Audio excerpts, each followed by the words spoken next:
It's for the people to watch and also react.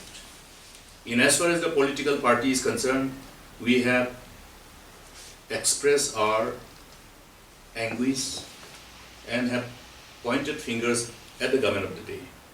Now you look at the money which is going as in addition to the actual price is the highest in the world, 69%. 69% total. The cumulative tax which is being paid by everyone who is buying petrol or diesel, it's around 69%, around close to 70%. It's not heard in this whole world. Now, it's another way of taking money from your pocket. It's another way of putting a legal system to have a, I must say, it's a legal extortion. It's a legal extortion. You are not looking at the ramification.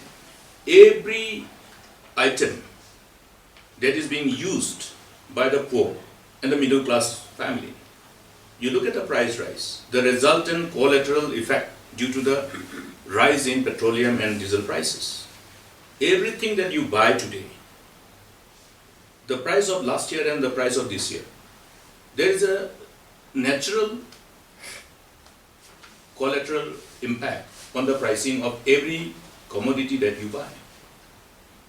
And at the same time, please remember that this country today is self-sufficient in our agricultural produce. We are happy for that to a great extent. And particularly this year, the harvest has been very good.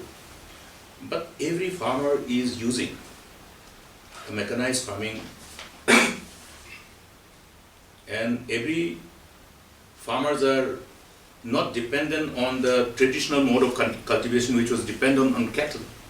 It is completely on power tillers, on tractors, meaning mechanized farming where you require diesel, you require petrol, you need to irrigate.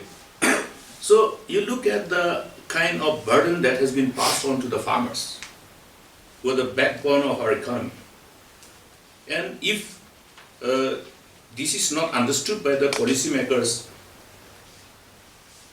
then you should say that it's not because they don't know, it's because they don't have the kind of empathy towards this particular community who contributes massively to the GDP of this nation. And I hope they realize sooner than later and take corrective measures.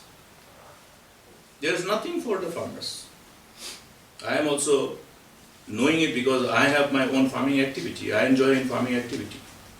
How much I spend for my diesel and my petrol and how every day I have to increase. Suddenly you are saying on 50 paisa more, 30 paisa more, 20 paisa more. It's absurd. It has never happened in the past. You don't even know how much you are going to pay for the petrol or diesel the next day. So this is the state of affairs.